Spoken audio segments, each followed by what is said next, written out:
Pakaian Melayu.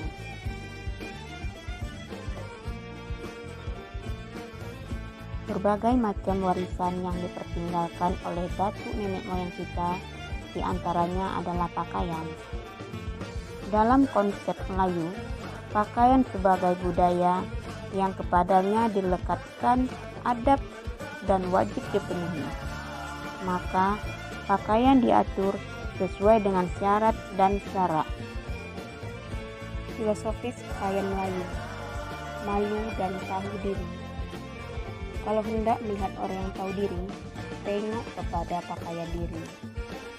Malu dalam hal ini adalah malu melanggar syarak, dan tahu diri dapat dilihat dari ketentuan adat yang menetapkan pakaian sesuai dengan status pakaiannya, benar salah memakainya, tujuannya, dan lain-lain. Filosofis pakaian Melayu. Tinju ajar dapat dilihat dari alat dan kelengkapannya, dari penerapan motif dasarnya dan cara memakainya. Sebab motif dan ragam hias pakaian Melayu juga turut mengekalkan jati diri Melayu.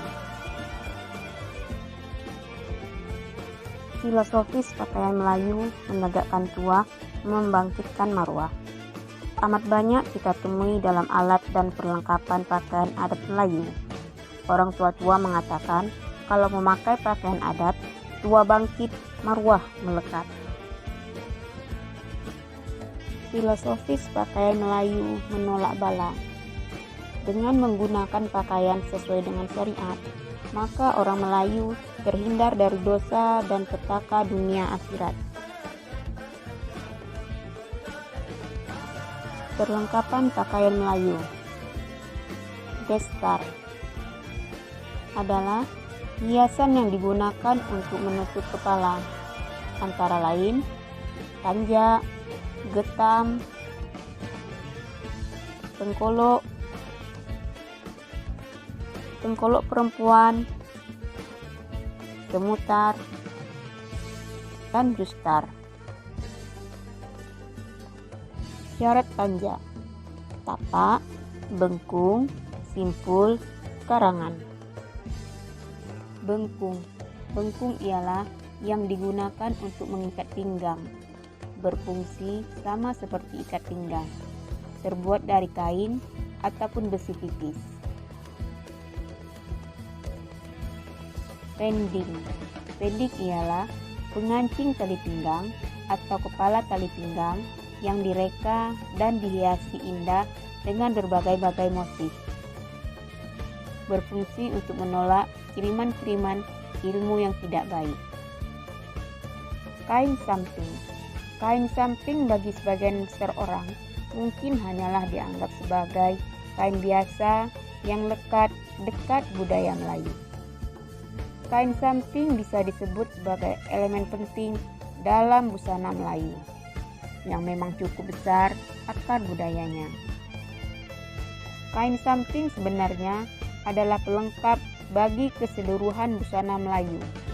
Kain samping biasa digunakan di bagian luar, di mana posisinya melintang dari bagian pinggang ke bagian lutut. Pemakaian samping dapat menunjukkan banyak hal, terutama melindungi aurat serta tanda kehormatan diri, kedudukan, dan status sosial seseorang.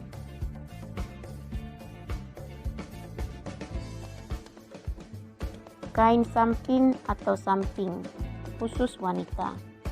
Pemakaian ini dibedakan berdasarkan gender dan juga status pernikahan yang memakai.